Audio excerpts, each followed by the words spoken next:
Você faria uma aposta contra uma teoria que 40 mil chineses estão empenhados em comprovar? É no mínimo arriscado, não é mesmo? E olha que a China é apenas um entre 37 países que estão atualmente desenvolvendo projetos para mudar o clima. É isso mesmo, para fazer chover, mudar as chuvas de lugar e até mesmo interferir no curso dos furacões. Um único furacão carrega energia equivalente a 500 mil bombas atômicas. Os Estados Unidos foram pioneiros na tentativa de interferir no clima e chegaram a utilizar essa técnica como arma de guerra no Vietnã. Hoje esses programas foram suspensos. Mas o que será que o governo americano anda tramando com uma poderosa rede de antenas instaladas no Alasca? Esse projeto já despertou protestos na Rússia e União Europeia, que temem o aparecimento de novas armas com poder destrutivo ainda desconhecido. A matéria de capa está começando, fique com a gente.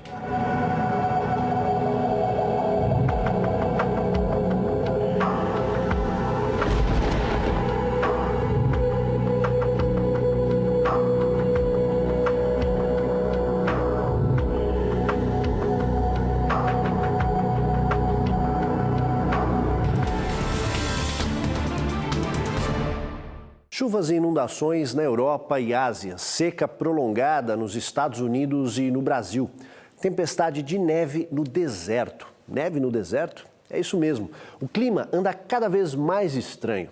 Não é à toa que muita gente vem tentando interferir nas condições meteorológicas.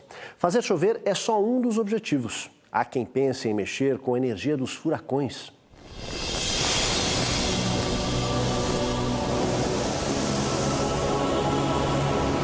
Um único furacão pode concentrar energia equivalente a 500 mil bombas atômicas, como aquelas que os Estados Unidos lançaram sobre Hiroshima e Nagasaki na Segunda Guerra.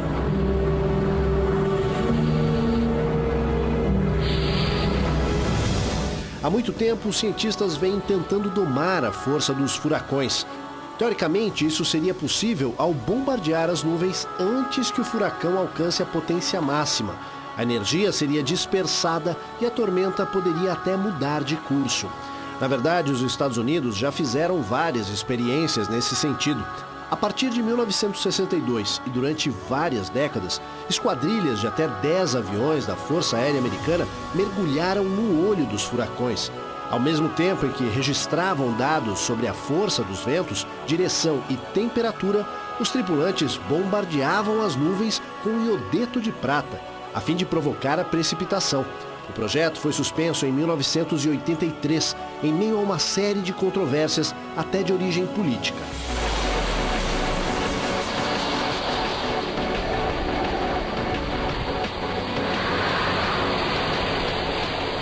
Pelo menos 150 projetos são desenvolvidos atualmente em 37 países com o objetivo de provocar alterações no clima. Índia, Tailândia, México e Emirados Árabes Unidos são alguns deles. Mas o maior esforço é observado na China, onde um exército de 40 mil pessoas trabalha com esse objetivo. Um contingente das forças militares chinesas, que são as maiores do mundo, foi destacado para enfrentar um inimigo não armado, o clima. As fábricas de foguetes para chuva artificial se multiplicam pelo país e funcionam 12 horas por dia para atender a demanda.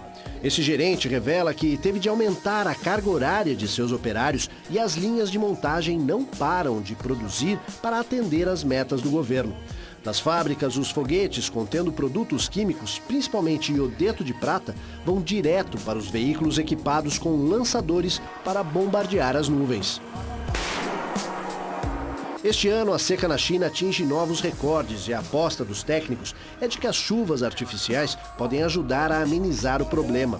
O governo chinês está decidido a reduzir de 3% para 1% as perdas no PIB, o Produto Interno Bruto, causadas pelos fenômenos climáticos, tanto a seca quanto as inundações. Provocar chuva a fim de irrigar os campos e combater a seca é o primeiro objetivo.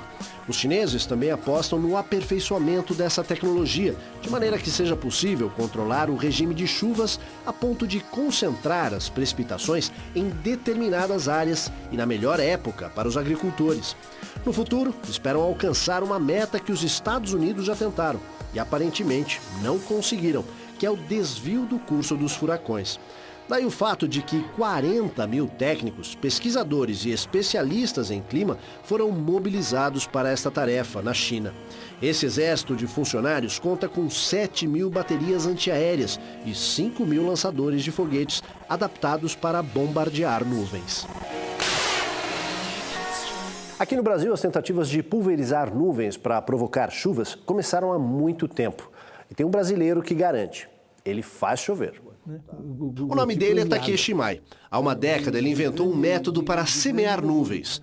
Hoje, aos 82 anos, responde convicto. Nós estamos fazendo, né, isso já em várias regiões do Brasil, né?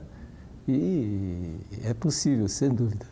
Hoje a filha administra a empresa que faz chover usando apenas água potável. Ela explica a técnica que o pai inventou. Na verdade, a gente semeia uma nuvem com água potável, que são gotículas de água de tamanho controlado, maiores que o campo populacional de gotículas que existem nessa nuvem. Então, por um processo de colisão e coalescência, essa gotícula vai colidindo e coalescendo, vai crescendo, pega a corrente ascendente de ar quente e vai crescendo, mas quando ela fica grande, pela gravidade, ela começa a cair. O nosso avião, ele sai carregando 300 litros de água potável, mas o que a gente faz é induzir uma nuvem que já é um campo populacional gigante de água a precipitar, né? Então, a nossa água é uma água de start de um processo. O que vai chover é aquele potencial de umidade que aquela nuvem tem.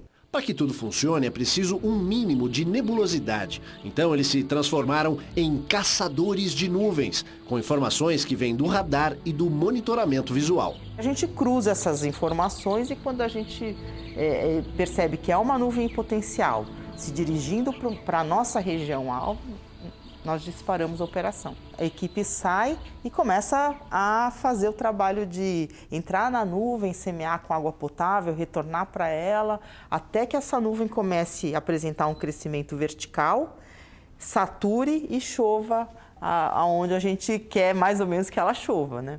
Uma das primeiras parceiras foi a Sabesp, responsável pelo abastecimento da Grande São Paulo. A gente hoje já está no 7º contrato de produção de chuvas para a companhia, né?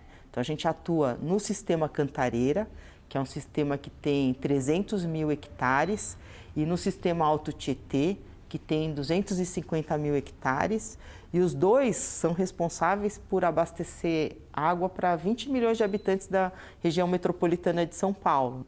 A gente fica um ano trabalhando tudo quanto é oportunidade de nuvem, boa de nuvem, que se direcione para o manancial, para os dois, a gente dispara a operação e faz com que essa chuva caia nessa grande bacia coletora, né?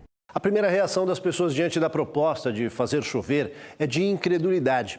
Como diz a dona Ceci, uma agricultora de abacaxi na Bahia. Só vendo para crer. Essa benção desse avião aí é uma benção para todos os agricultores. Se acontecesse que essas nuvens, se tivesse umas nuvens boas, a gente sabia que ia ser uma chuva para desenvolvimento da nossa região, porque todo mundo que tem o plantio do abacaxi necessita dessa chuva. Eu vi o avião passar aqui. Os depoimentos são de gente que viu a chuva cair depois da passagem do avião por Itaberaba, na Bahia. O secretário de Agricultura do município agradece. São praticamente 4 mil hectares de cultura do abacaxi plantadas, na sua totalidade por pequenos produtores, e que, devido à deficiência de chuva, num ano que tem um dos piores anos em termos de história de seca no estado da Bahia, sem dúvida, iriam perder muito das suas produções, e eu acredito que a indução de chuvas nessa região mudou o cenário. Marjorie diz que a experiência resume o objetivo da família Imai. A gente fez 17 voos e gerou 14 chuvas na região, né? E eles estavam há 40 dias sem chuva. E aí o interessante é que quando você começa a fazer uma chuva na região, você começa a ativar, a umidade relativa do ar também melhora e a condição de você ter oportunidade de fazer uma nova chuva aumenta. Então a gente percebia nitidamente que a gente fez uma chuva hoje, mas daqui 2 horas dava para fazer uma outra pequena chuva e outra. Então o que a gente acredita? É que se nós conseguirmos montar umas unidades para produzir chuvas com avião, equipe dedicada, e elas estarem atuando em regiões que historicamente estão sofrendo por déficit hídrico, né, enfrentando o problema de mudanças climáticas, a gente pode ajudar a recuperar o clima e melhorar a vida das pessoas, melhorar a biodiversidade, melhorar o nível de água em rios, represas, mananciais, né? Isso é possível. As regiões norte e nordeste do Brasil enfrentaram neste primeiro semestre a maior seca em 50 anos. Mas a solução para esses estados pode estar em terra e não no ar. Cerca de 1.000 municípios espalhados pelos estados da região Nordeste decretaram estado de emergência por causa da seca no primeiro semestre deste ano. A estiagem deixou milhares de pessoas sem ter água para beber, devastou as lavouras e matou o gado. Mais uma vez, como ocorre há um século, não havia açudes em quantidade suficiente e os poucos existentes não são alimentados por sistemas de irrigação. Também não contam com meios para evitar a evaporação. Como nesta região, além das chuvas, quase sempre faltam nuvens, a solução não pode vir do céu. Tem que estar no solo. É o que defende o professor de climatologia do Departamento de Geografia da USP, Ricardo Augusto Felício. Usar processos de engenharia, né, que nós já conhecemos, né, através dos aquedutos, poços artesianos, né? Então existe uma gama boa, né, de processos de engenharia que a gente pode usar. Inclusive seriam muito mais baratos e eficientes do que se arriscar com a alteração do clima de uma forma artificial, sempre com resultados muito duvidosos. Nos Estados Unidos, o governo federal está proibido de tentar mexer com o clima, mas os estados têm sua própria legislação a respeito. O Texas, por exemplo, que sofre muito com a seca, estimula várias iniciativas destinadas a provocar chuvas. Existem até empresas que oferecem esse serviço.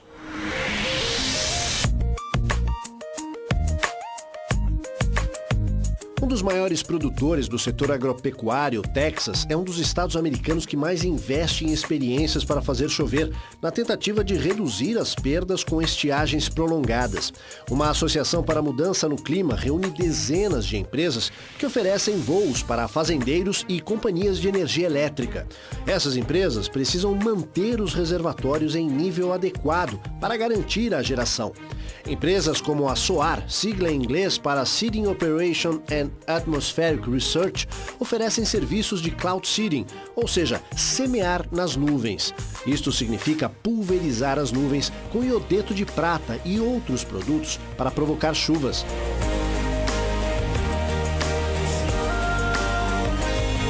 Em outro estado americano, Wyoming, as experiências não se destinam a fazer chover.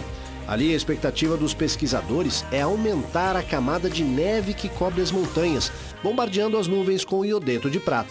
Se conseguirem isso, significa que no degelo da primavera e verão, os rios terão mais água para o gado e para as plantações.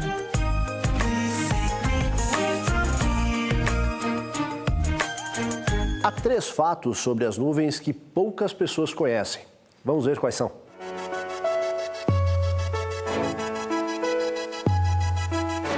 Em primeiro lugar, as nuvens são muito sovinas. Uma única cúmulus nimbus contém milhões de toneladas de água, mas na maioria das vezes, ao chover, elas despejam em média apenas 30% da capacidade de que dispõem.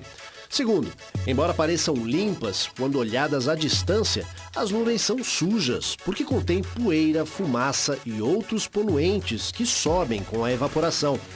Terceiro, elas são temperamentais. O bombardeamento com iodeto de prata, em alguns casos, provoca chuvas, mas os pesquisadores ainda não descobriram por que isto não acontece todas as vezes que os aviões despejam o produto.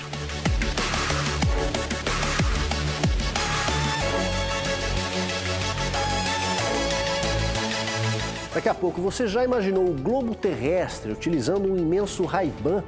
E mais, não há limites para as ideias dos cientistas para mudar o clima na Terra. Há quem aposte em bombardear as nuvens com água do mar. A gente volta já.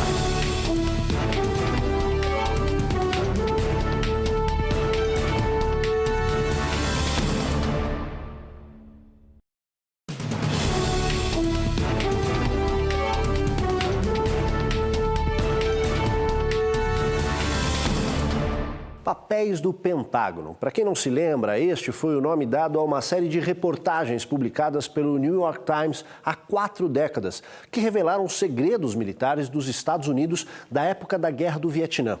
Um deles referia-se a voos de aviões militares para provocar chuvas e prejudicar os norte-vietnamitas. Numa decisão que pôs em xeque a liberdade de imprensa nos Estados Unidos, o New York Times iniciou a divulgação dos segredos, que em seguida também foram publicados por outros jornais americanos. A revelação principal era de que 4 presidentes americanos, incluindo John Kennedy e Lyndon Johnson, haviam mentido sobre o grau de envolvimento militar do país no Vietnã e principalmente sobre o envio de tropas antes que isso fosse autorizado pelo Congresso. Também se descobriu que aviões americanos realizaram milhares de missões de bombardeamento de nuvens para provocar chuvas em regiões ocupadas pelos norte-vietnamitas. O objetivo era inundar a chamada Trilha Ho Chi Minh e imobilizar as forças vietnamitas, que então se tornariam um alvo fácil para os ataques aéreos. Agora, décadas depois, a Força Aérea Americana anuncia que pretende ter controle sobre o clima entre 2020 e 2025.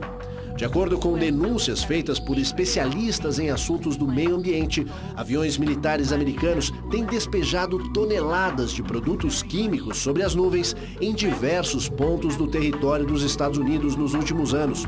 Muitos desses produtos podem provocar sérios danos à saúde humana, à flora e à fauna.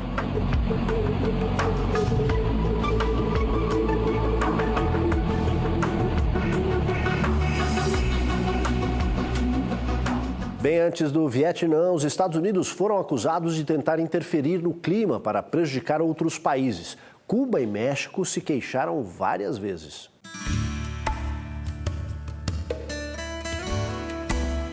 Em 1963, a ilha de Cuba foi varrida durante 4 dias por um violento furacão, o Flora, que causou enormes prejuízos. O presidente Fidel Castro denunciou que o curso daquele furacão foi alterado pelos Estados Unidos para atingir a ilha. Na época, ainda em plena Guerra Fria, o conflito travado entre Estados Unidos e União Soviética, com a infiltração de espiões e atos de sabotagem, a denúncia foi considerada apenas mais uma troca de acusações entre os adversários. Mas logo em seguida, o México também acusou os Estados Unidos de desviar chuvas que deveriam cair em solo mexicano. Teorias da conspiração à parte, a dúvida é se os americanos, no início da década de 60, já dominavam essa tecnologia.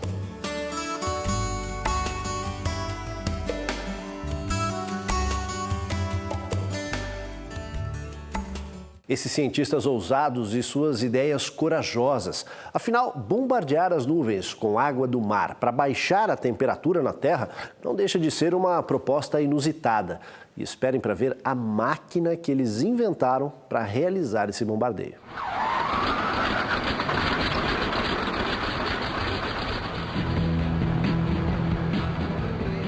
Good morning, San Francisco. Good morning, Bay Area. This is 104.5 KFOG, San Francisco, the Bay Area's KFOG, and you're waking up to another typical foggy morning here in San Francisco and the Bay Area. São Francisco foi escolhida para a demonstração deste projeto porque tem seu próprio microclima. O fog age como um sistema natural de ar-condicionado, refrescando a cidade ao filtrar os raios solares. O que os professores Stephen Salter, da Universidade de Edimburgo, na Escócia, e John Latham, da Universidade de Manchester, pretendem fazer é justamente ampliar esse sistema para que possa ser utilizado em outras cidades afetadas por ondas de calor. Para isso, defendem a construção de uma frota de embarcações, como esta, que seriam utilizadas para lançar jatos de água do mar até as nuvens. Ao tornar as nuvens mais densas, com maior volume de água, elas teriam capacidade para filtrar os raios solares, mantendo a temperatura amena. O professor Latham explica que, ao sobrevoar as nuvens, é possível ver como elas brilham, refletindo os raios do sol. Pulverizar as nuvens com partículas finas de água do mar aumentaria a capacidade das nuvens para conter o calor.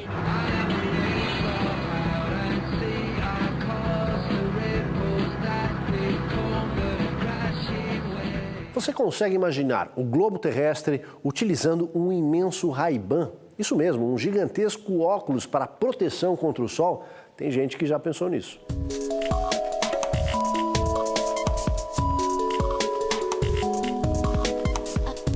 Primeiro, é preciso lembrar que a Terra capta 70% dos raios solares e 30% são contidos pelas nuvens. Para alguns cientistas, se o globo terrestre devolver um pouco mais desses raios solares para a atmosfera, isso pode contribuir para aliviar os efeitos do aquecimento global. Daí a ideia de proteger a Terra da incidência do Sol. É claro que não se trata de um imenso Ray-Ban, mas de trilhões de lentes que seriam colocadas em órbita da Terra para conter os raios do Sol. A proposta é do cientista Roger Angel, nascido na Inglaterra e com doutorado em Oxford. Ele é membro da Real Sociedade Britânica de Ciências e da Academia de Ciências dos Estados Unidos. Já deu aulas na Universidade de Colômbia e no Instituto de Tecnologia da Califórnia. Um dos projetos mais polêmicos do governo americano funciona a partir de um enorme conjunto de antenas instalado no Alasca. Oficialmente, se destina a melhorar os sistemas de comunicação e navegação, tanto civis como no setor de defesa. Só que na linguagem oficial, quando se fala defesa, significa, na verdade, uso militar. Financiado pela Marinha e a Força Aérea dos Estados Unidos, o projeto HARP foi implantado na região de Gacona, no Alasca. HARP é a sigla em inglês para Programa de Investigação da Aurora Ativa de Alta Frequência.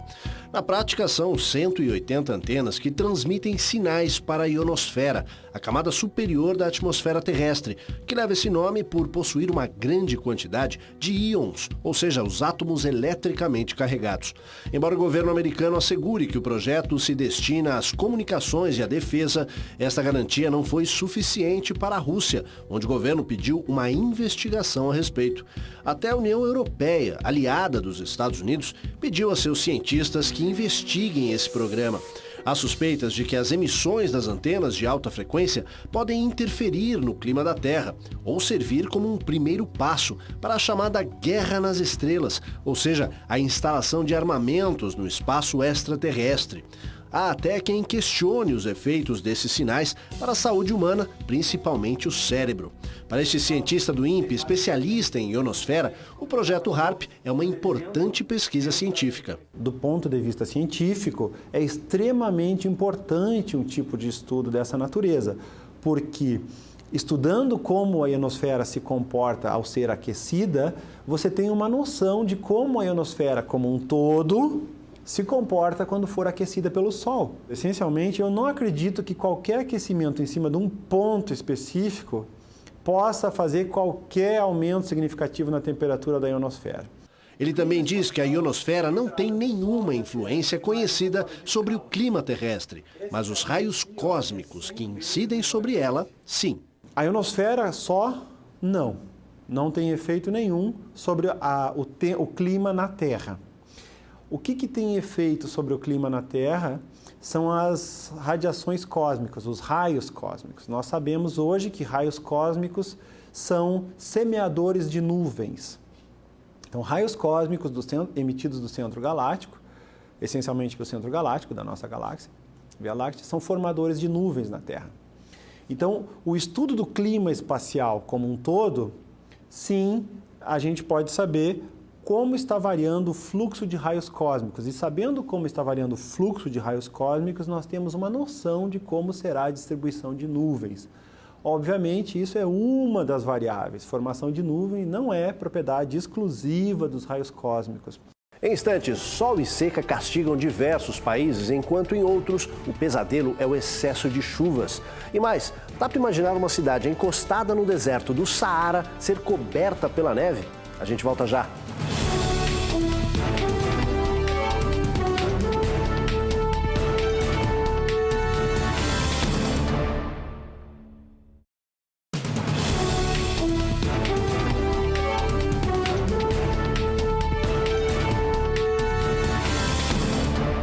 Ver uma cidade localizada pouco acima do deserto do Saara ser tomada pela neve pode ser algo impensável. Foi o que aconteceu em Trípoli, na Líbia. Nos últimos 200 anos, Trípoli, a capital da Líbia, só foi tomada pela neve 5 vezes. A penúltima aconteceu em 1956 e a mais recente em fevereiro, quando uma camada de 6 centímetros de neve cobriu parte da cidade, situada a menos de 100 quilômetros do deserto. A revista New Scientist dedicou esta recente edição para tratar das mudanças climáticas e seus especialistas alertam: o tempo está ficando ainda mais extremo em escala global e de uma forma que ninguém esperava.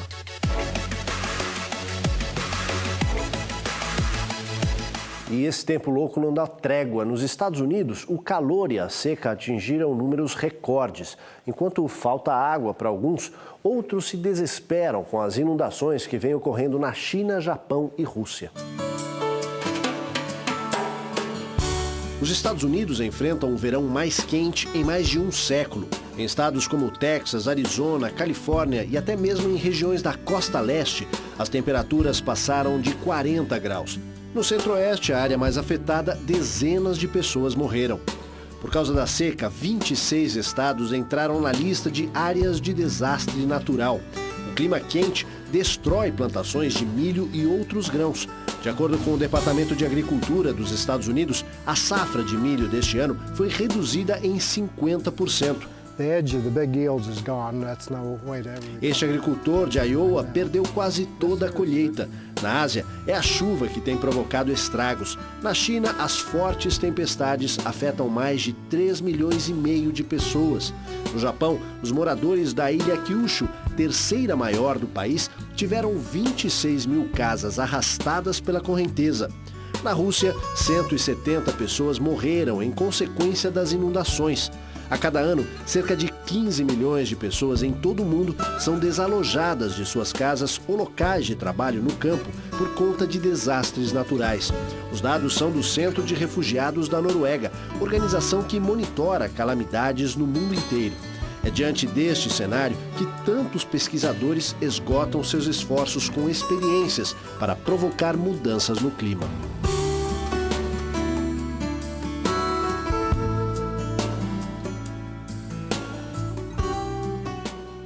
Não é de hoje que o homem tenta domar as forças da natureza. Na antiguidade, gregos e romanos já falavam nisso, e houve até quem acreditasse que o barulho dos tambores de guerra seria suficiente para abalar as nuvens e fazer chover. Não há dúvida de que, para as populações que sofrem com as secas, inundações ou dos países que ficam na rota de furacões, essa busca pode ter efeito positivo. O que pode causar alguma inquietação é com os limites de até onde o homem pode brincar de Deus. Matéria de Capa fica por aqui. Voltamos no próximo domingo às 7 da noite. Uma boa noite a todos e até lá.